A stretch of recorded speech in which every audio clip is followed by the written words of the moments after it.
Hello students, स्वागत है आप सभी का math made easy for you YouTube channel पर। और आज हम करने वाले हैं 10th क्लास के मैथ्स का चैप्टर सेकंड। इससे प्रीवियस वीडियो में मैं एक्सरसाइज 2.1 को कंप्लीट करा चुका हूं। जिसने मेरी प्रीवियस वीडियो नहीं देखी है एक बार जाके ज़रूर देखिएगा। आज हम करने वाले हैं एक्सरसाइज 2.2। ठीक है, प्रीवियस वीडियो का जो लिंक होगा मैं डिस्क्रिप्शन में डाल दूंगा, आप वहां से 2.1 को कर सकते हैं। ठीक है, आज हम शुरू करते हैं 2.1 एक्सरसाइज। 2.1 एक्सरसाइज का हमारा पहला जो क्वेश्चन है वो क्या है, find the zeros of quadratic equation and verify the relation between zeros and coefficient. कि द्विघाती बहुपद जो है हमारा, उसके पहले हमें शून्यक निकालने हैं। ठीक है, शून्यक निकालने के बाद उसके शून्यकों और गुणांकों के बीच में हमें एक संबंध स्थापित करना है, एक रिलेशनशिप वेरीफाई करनी है उसके कोफिशिएंट और जीरोज के बीच में। ठीक है, तो आइए हम शुरू करते हैं अपना क्वेश्चन कि किसी भी क्वाड्रेटिक इक्वेशन, किसी भी क्वाड्रेटिक पॉलिनोमियल के जीरोज कैसे निकालने हैं। ठीक है, ये देखिए, ये हमारे पास इक्वेशन पॉलिनोमियल है x² - 2x - 8। ठीक है, अब यहाँ से मुझे साफ साफ पता चल रहा है। अब देखिए, मैंने एक तरीके से आपको स्टैंडर्ड फॉर्म बताई थी, क्या होती है, ax² + bx + c। मतलब कि x² का जो कोफिशिएंट है वो a है, x का कोफिशिएंट है जो b है, और c हमारा अलग से कांस्टेंट टर्म होता है। ठीक है, अब आपको ध्यान से समझना है कि किसी भी क्वाड्रेटिक पॉलिनोमियल का, ठीक है, या जो तरीका मैं बता रहा हूँ इसी तरीके से हम क्वाड्रेटिक इक्वेशन के भी जीरोस फाइंड आउट करते हैं। ठीक है, दोनों में मेथड सेम होता है। ये हमारा मेथड जो यूज होगा यहाँ पर होगा फैक्टराइजेशन मेथड, कि गुणनखंड विधि द्वारा कैसे किसी क्वाड्रेटिक पॉलिनोमियल हो चाहे क्वाड्रेटिक इक्वेशन हो, उसको जीरोस को कैसे निकाला जा सकता है। ठीक है, तो आप ध्यान से समझिएगा, दोनों चैप्टर्स में हमारे काम आएगा ये। ठीक है, तो एक हमारे जो स्टैंडर्ड फॉर्म होती है इक्वेशन की या पॉलिनोमियल की, वो क्या होती है, ax² + bx + c। मतलब x² के साथ a होता है, x के साथ b होता है, c अकेला कांस्टेंट होता है। ठीक है, अच्छा, तो यहाँ से अब जब मैंने देखा कि x² के साथ कुछ नहीं है तो 1 तो होगा ही, मतलब a की वैल्यू 1 आ गई।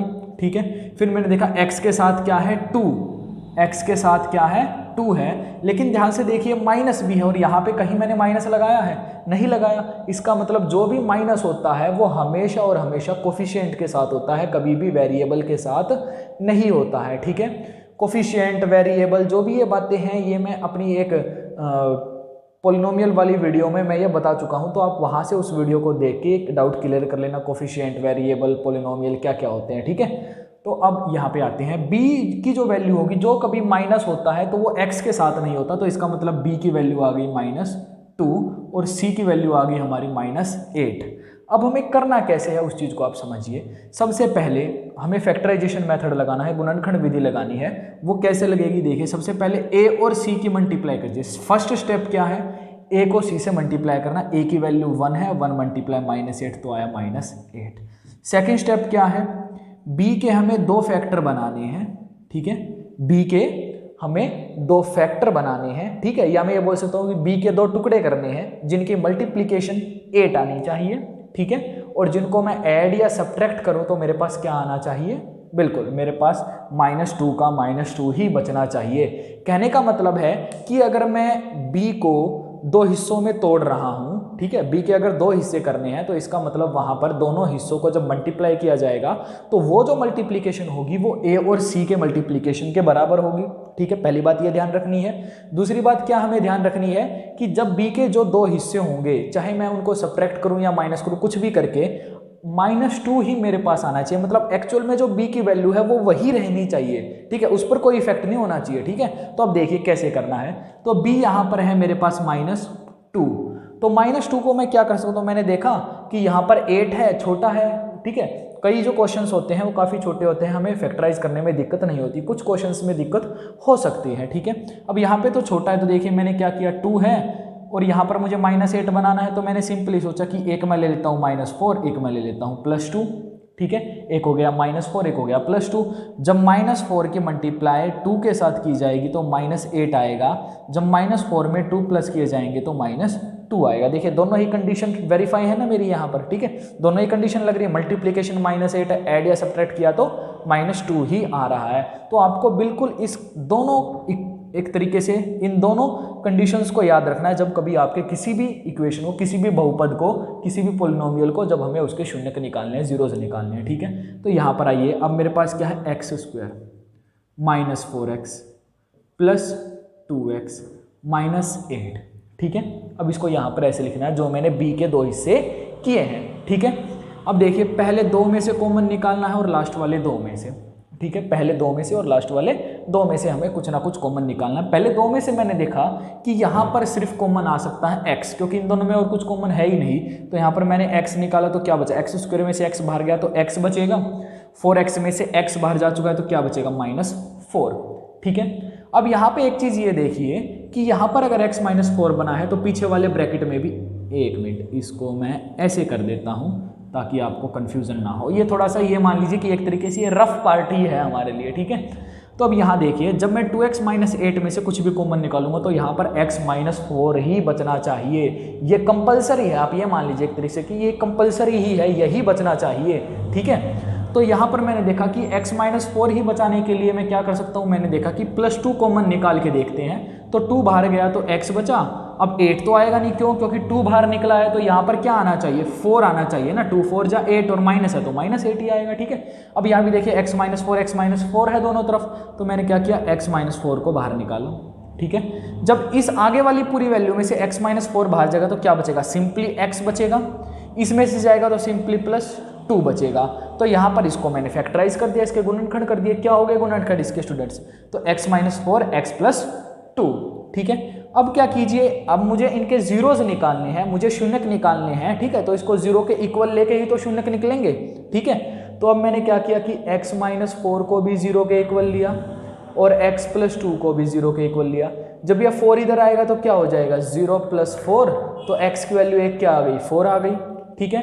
दूसरी एक x की वैल्यू क्या है, 4 है, और दूसरी ये देखिए ये 2 इधर आएगा तो क्या होगा, x = 0 -2, ठीक है, -2, तो x की वैल्यू आई -2, ठीक है। हमने दोनों जीरोज निकाल लिए हैं। जो एक्चुअल में जो x की वैल्यू होती है उसी को जीरोज बोला जाता है, उसी को शून्यक बोला जाता है, ठीक है।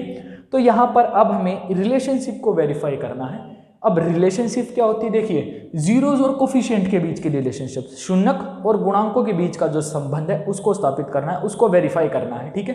तो वो कैसे करना है, उसके लिए हमें 2 फॉर्मूले याद रखने हैं। सिंपल है बिल्कुल, फॉर्मूले तो मैं नहीं कहूँगा, एक तरीके से वो कंडीशंस हैं जीरोज की, ठीक है। तो वो क्या होती है, एक होती है अल्फा + बीटा = -b/a, ठीक है। दूसरी क्या होती है, अल्फा × बीटा = c/a, ठीक है स्टूडेंट्स। तो आपको ये ध्यान रखना है, ठीक है। अब ये अल्फा और बीटा क्या आ गए, ठीक है। तो कंफ्यूजन होने वाली बात नहीं है, अल्फा और बीटा जो है वो हमारे जीरोज ही हैं जो हमने निकाले। इसका मतलब इसको अल्फा मान लिया, इसको बीटा मान लिया। अल्फा की वैल्यू 4 है, बीटा की वैल्यू -2 है, ठीक है। तो अब ये दो एक तरीके से हमारे फॉर्मूलाज मैं बोल सकता हूँ इनको, ठीक है।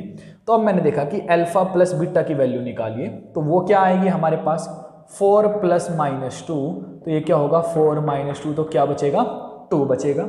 अब -b/a निकालिए। अच्छा अब यहाँ से देखिए b की वैल्यू क्या है, -2, ठीक है। तो यहाँ आएगी b की वैल्यू -2, क्योंकि ये फॉर्मूले का माइनस, एक तरीके से देखिए -b/a है ना, तो ये जो माइनस है ये वो वाला नहीं है जो यहाँ पर b का माइनस आया है, ठीक है। ये एक एक्स्ट्रा माइनस है, तो b की वैल्यू अगर माइनस है तो हमें 2 माइनस यहाँ लगाने पड़ेंगे, क्योंकि एक तो b की वैल्यू का खुद का माइनस है और एक यहाँ पर ये वाला माइनस है, ठीक है।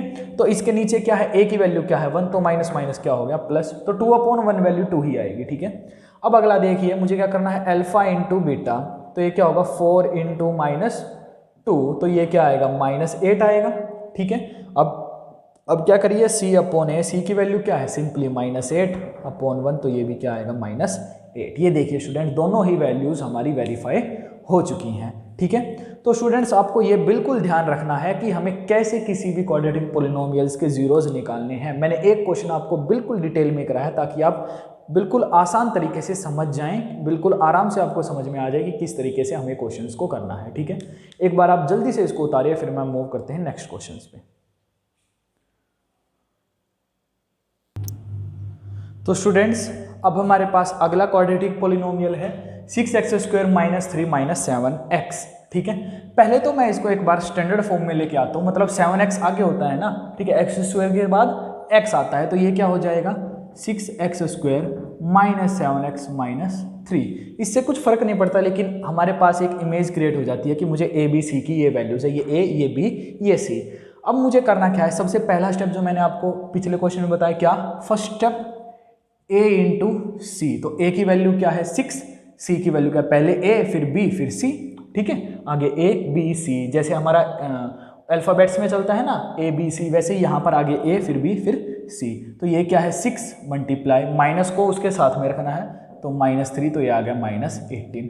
सेकेंड स्टेप, b के हमें 2 हिस्से बनाने हैं, ठीक है। b की वैल्यू क्या है -7, तो -7 के मुझे 2 हिस्से बनाने हैं जिनकी मल्टीप्लिकेशन वही आनी चाहिए जो a और c की है। जब मैं उसको ऐड या सब्ट्रैक्ट करूँ तो मेरे पास क्या आना चाहिए, b की अपनी वैल्यू होनी चाहिए जो वो है, मतलब कि -7 ही होना चाहिए। तो मैंने यहाँ देखा 18 कैसे बनता है, 18 के मल्टीपल्स सोचिए बहुत जल्दी जल्दी, क्या होते हैं 18 के मल्टीपल्स, कि 1 की 18 से मल्टीप्लाई करूँगा तो भी 18 आएगा, 6 3 जा 18 होता है और 9 2 जा 18, देखिए 9 और 2 माइनस करेंगे 7 आएगा, मल्टीप्लाई करेंगे 18, तो हमें पता चल गया।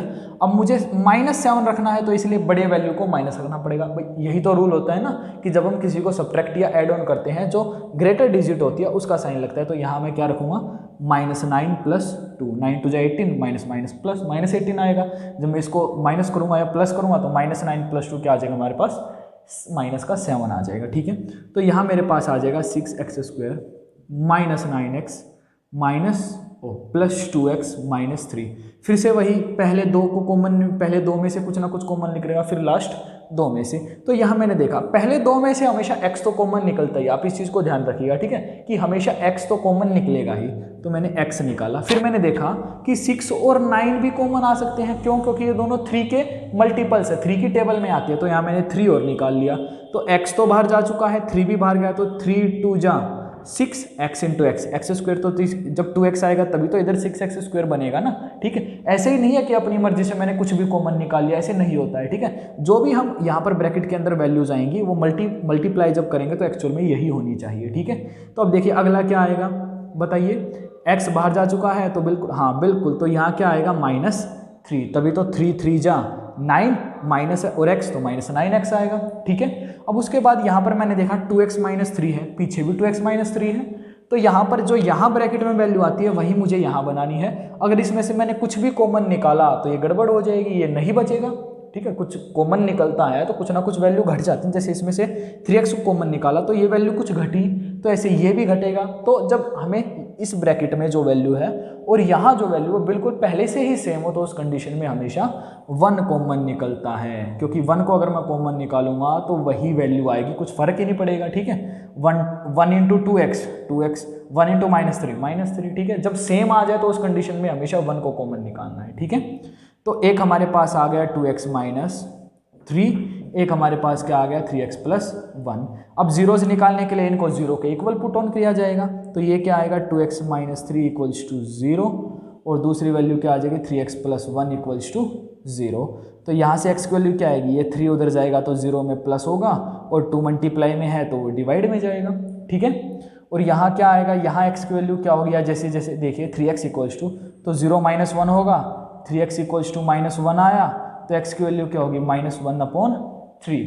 x की वैल्यू क्या है मेरे पास, यहाँ पर जो x की वैल्यू आई है वो क्या है, x = -1/3। तो एक मैंने मान लिया अल्फा, दूसरा हो गया हमारे पास बीटा। अब क्या करना है अगर मैंने अल्फा बीटा माना है, बिल्कुल अब इनकी रिलेशनशिप को वेरीफाई करना है। रिलेशनशिप कैसे करनी है ये देखिए, पहले मुझे अल्फा और बीटा को ऐड ऑन करना है। तो अल्फा क्या है 3/2, उसमें मुझे ऐड ऑन करना है बीटा की वैल्यू, वो क्या है -1/3, ठीक है। तो ये क्या होगा 3/2 प्लस माइनस क्या होता है -1/3, ठीक है। अब यहाँ पर मुझे 3 और 2 का एलसीएम लेना पड़ेगा, 3 2 जा 6, डायरेक्ट मल्टीप्लाई करके भी एलसीएम निकाला जा सकता है, ठीक है। तो ये आ जाएगा 6।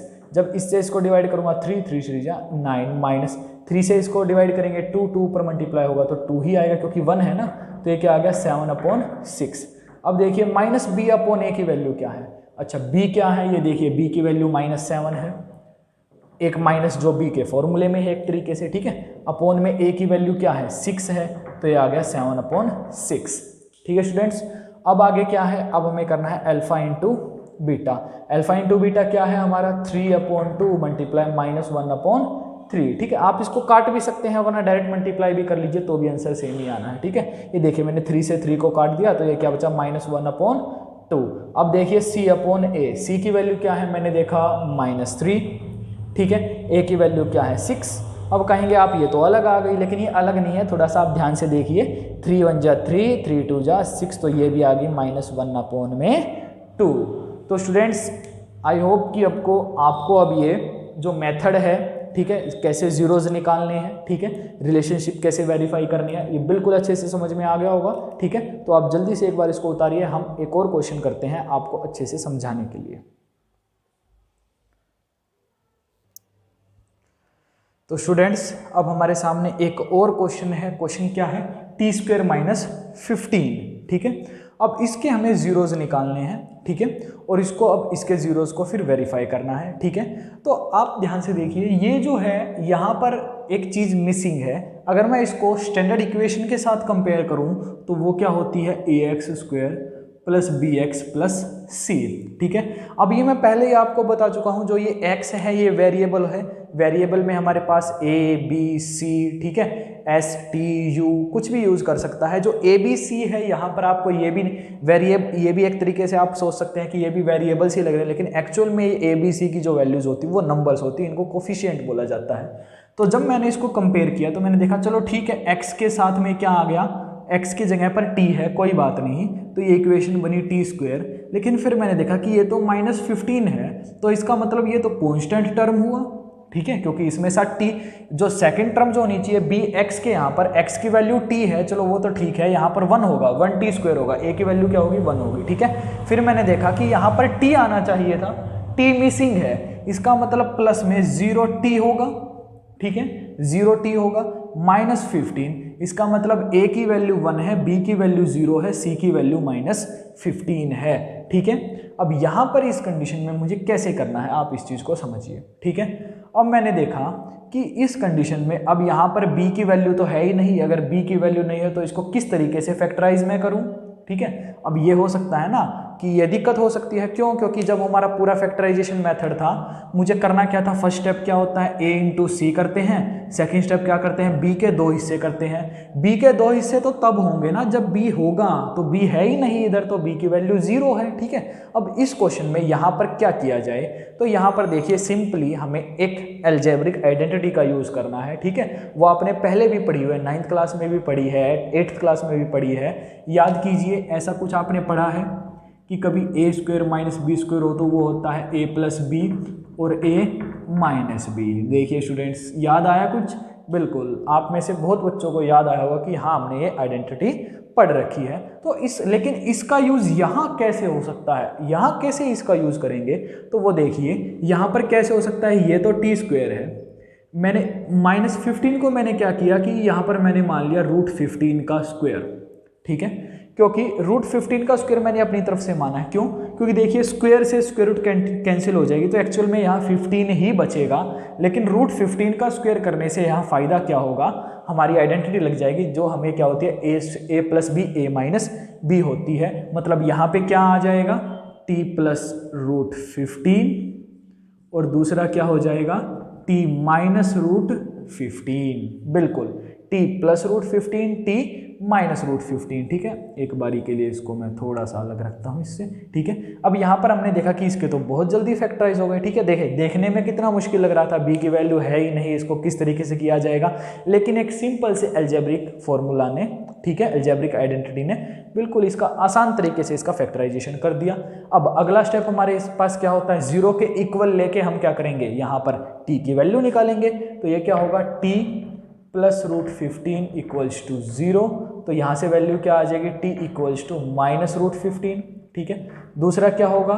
t -√15 = 0, ये इधर आके +1 हो जाएगा, तो t की वैल्यू आ जाएगी +√15।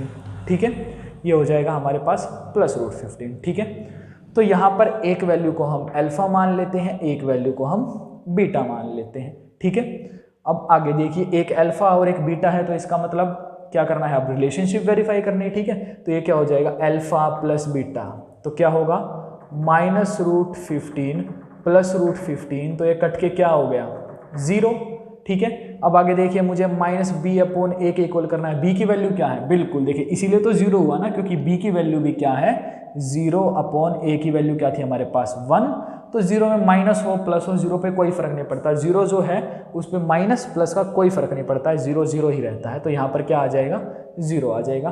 अब मैंने क्या किया, अल्फा इंटू बीटा कीजिए, -√15 जब +√15 से मल्टीप्लाई होगा तो माइनस प्लस क्या होगा, माइनस होगा, और जब रूट वाले दो नंबर्स एक दूसरे के साथ मल्टीप्लाई होते हैं तो रूट हट जाता है, तो सिंपली क्या आ जाएगा 15। ठीक है, और आगे क्या करना है, c/a, c की वैल्यू क्या है ये देखिए, c की वैल्यू क्या है -15, a की वैल्यू क्या है 1 है, तो ये क्या आ जाएगा -15 हमारे पास आंसर आ जाएगा। तो स्टूडेंट देखिए, देखने में ये कितना मुश्किल लग रहा था कि ये कैसे करेंगे, इसमें तो हम कर ही नहीं सकते। ठीक है, लेकिन देखिए काफ़ी इजी तरीके से इसकी फैक्टराइज हो गई और हमने बिल्कुल आसान तरीके से इसको कर लिया। ठीक है, तो कई बार क्या होता है ऐसे क्वेश्चंस में कुछ स्टूडेंट्स थोड़ा सा इसको और इजी तरीके से कर लेते हैं। वो कैसे कर लेते हैं, वो क्या करते हैं, ये देखिए सीधा क्या करेंगे कि t² -15 है, इसी को मैंने 0 के इक्वल रख लिया। ठीक है, फिर क्या करेंगे, t² = 0 + 15 तो 15 आ जाएगा, तो t की वैल्यू क्या होगी √15। t की वैल्यू क्या आ गई, ये देखिए एक्चुअल में t की ही तो वैल्यू निकाली ना मैंने। ठीक है, अब यहाँ पर आ गया √15। ठीक है, अब रूट के सामने दोनों साइंस होते हैं, प्लस भी होता है माइनस भी होता है, इसका मतलब यहाँ प्लस भी है और माइनस भी है, तो t की वैल्यू 2 आ गई, -√15 और +√15। आप ऐसे भी इसको कर सकते हैं, कोई इश्यू नहीं है।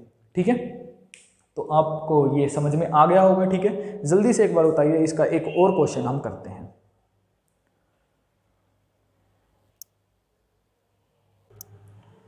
तो स्टूडेंट्स अब हमारे सामने एक और क्वाड्रेटिक पॉलिनोमियल है जो कि है 4u² + 8u। अब पिछले वाले क्वेश्चन में हमारे पास b की वैल्यू नहीं थी, बिल्कुल इस क्वेश्चन में कौन सी वैल्यू नहीं है, ये देखिए ध्यान से, 4u² + 8u, बिल्कुल आपने ठीक बताया। तो इसमें क्या है, c की वैल्यू क्या है, 0 है यहाँ पर। ये मैंने कैसे पता किया, देखो याद कीजिए, मैंने आपको बता रखा है क्या, ax² + bx + c। अगर मैं इसको इसके साथ कंपेयर करके देखूँ तो यहाँ क्या है, 4u² + 8u, क्योंकि x की जगह कुछ भी आ सकता है, a b c x t u v। ठीक है, तो यहाँ पर c की वैल्यू नहीं, मतलब वो 0 है। ठीक है, जब b 0 हो या c 0 हो तो जीरोज निकालना जो है वो थोड़ा सा इजी हो जाता है हमारे लिए। ठीक है, कैसे इजी हो जाता है, हमने एक बार देखा जब b की वैल्यू 0 है तो कैसे किया जाना है। अब ये देखिए जब c की वैल्यू 0 है तो किस तरीके से करना है।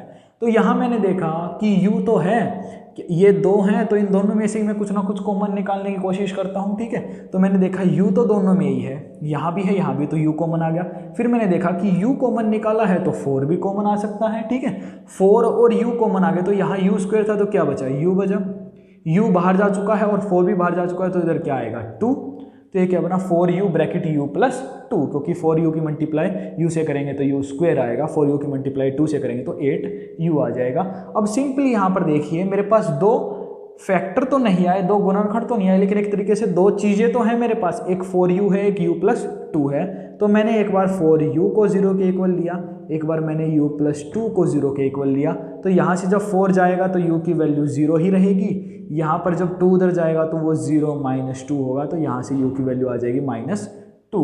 तो एक मान लिया मैंने अल्फा, दूसरा है मेरे लिए बीटा। ठीक है, अब मुझे क्या करना है, ये देखिए अल्फा + बीटा, अल्फा की वैल्यू क्या है हमारे पास 0, 0 + -2, तो क्या होगा हमारे पास, बिल्कुल -2 आ जाएगा।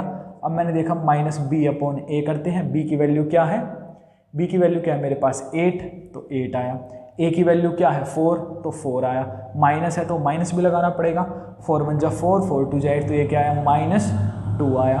अब हमें करना है अल्फा इंटू बीटा, अल्फा की वैल्यू क्या है 0, बीटा की वैल्यू क्या है -2, तो क्या आना है 0, यानी 0 से कुछ भी मल्टीप्लाई कर दीजिए 0 ही आंसर आता है। ठीक है, अब क्या है c/a चेक करना है, तो c की वैल्यू क्या है मेरे पास, ये देखिए c की वैल्यू तो 0 है, 0 के नीचे कुछ भी आएगा वो ऑटोमेटिकली 0 ही रहेगा। ठीक है, तो आपको अब ये वाला क्वेश्चन भी समझ में आ गया होगा कि c की वैल्यू 0 है तो किस तरीके से करना है, b की वैल्यू 0 है तो किस तरीके से करना है। ठीक है, और मैं आपको वो भी बता चुका हूँ कि कैसे एक जब a b c तीनों की वैल्यूज हैं हमारे पास तो उसको किस तरीके से करना है। ठीक है, तो एक बारी के लिए आप जल्दी से उसको उतारिए। अब इसी का लास्ट क्वेश्चन हम कर लेते हैं।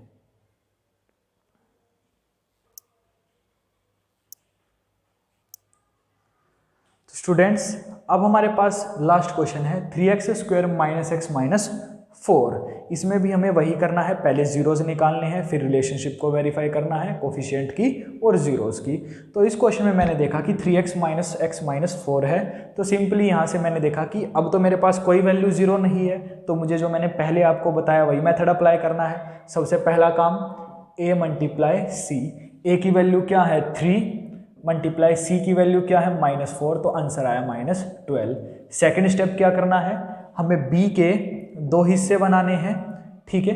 b के मुझे दो हिस्से बनाने हैं जिसमें हमें क्या करना है, उनको जोड़ना या घटाना है, ठीक है। और जो b की वैल्यू है वही आनी चाहिए, ठीक है। उसके बाद जब उनकी मल्टीप्लिकेशन करेंगे तो -12 आना चाहिए। तो यहाँ पर b हमारे पास क्या है -1, x के साथ कुछ नहीं दिया तो 1 होगा और माइनस तो उसके साथ में आएगा, तो यहाँ है -1 के मुझे दो हिस्से करने हैं जिसकी मल्टीप्लिकेशन 12 आनी चाहिए, माइनस का 12। तो अब ये कैसे कर सकते हैं देखिए, और मुझे 1 ही लेके आना है तो क्या होगा, सिंपली वही आ जाएंगे, जैसे -4 मल्टीप्लाई -3 प्लस 3 तो क्या आ जाएगा -12 आ जाएगा, -4 प्लस 3 क्या आएगा माइनस का 1 आएगा। तो यही दो हिस्से मुझे लेने हैं, -4 और +3, ठीक है। तो ये क्या आएगा 3x², मैंने यहाँ पर क्या ले लिया +3x - 4x - 4, ठीक है।